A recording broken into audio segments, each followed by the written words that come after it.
धड़कन में तो बसवले हई कि दुखवा के से नया बतवले हई लोर के तना बिरह में बहवले हई कि बिना गलती समैया बा दिहले सजा हो दिहले सजा प्यार में नहीं थी गोरी हम बेवफा हो हम बेवफा कि जी न पाइब छूट जाए तो से नहीं आगे बंधन जे छूट जाए हो कि मन के नगरी से दुख सारा लुट जाए हो साथ पाइब ना तो किस्मत फूट जाए हो जान तू जाने ला जा तोहरे में बा तोहरे में बा प्यार में नहीं थी गोरी हम बेवफा हो तुम बेवफा चाहे बतिया तू माना मत माना हो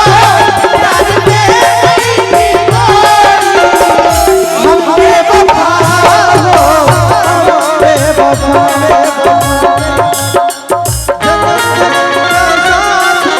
हमारा तुम्हारा हमारा तुम्हारा जन्म जन्म का साथ है हमारा तुम्हारा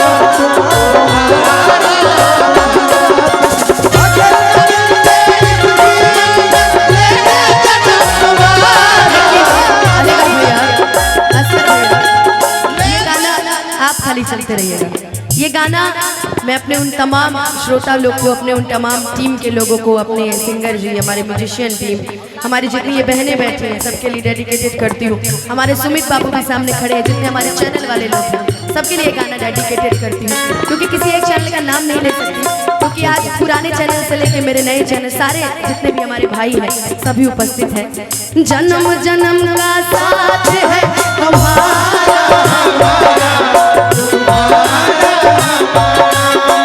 जन्म जन्म का साथ है तुम्हारा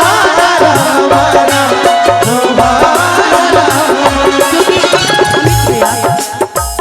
आज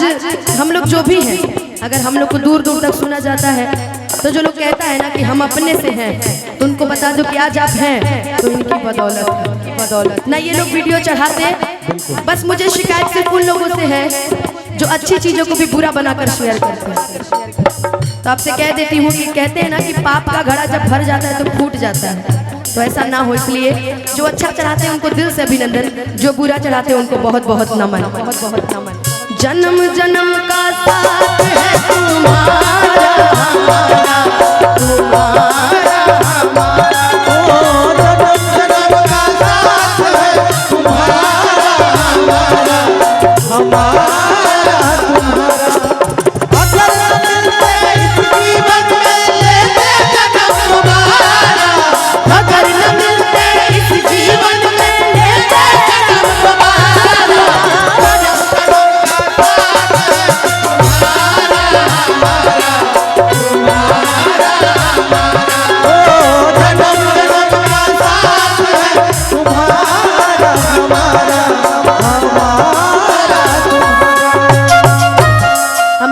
मजाक में पूरा गाना गा गए। आपको पता है कि प्यार नइखे लिखल हाथ के लकीर में,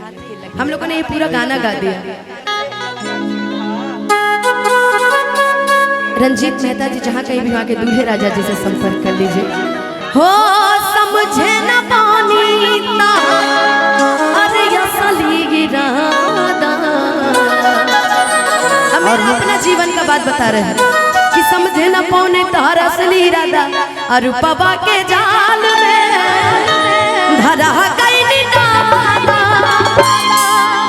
कि समझे न पानी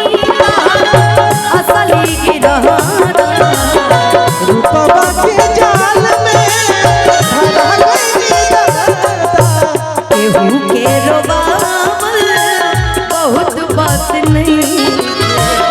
के रोबावल बहुत बात नहीं के रोबावल के हम बात होला संधिया लगावल बहुत बात नहीं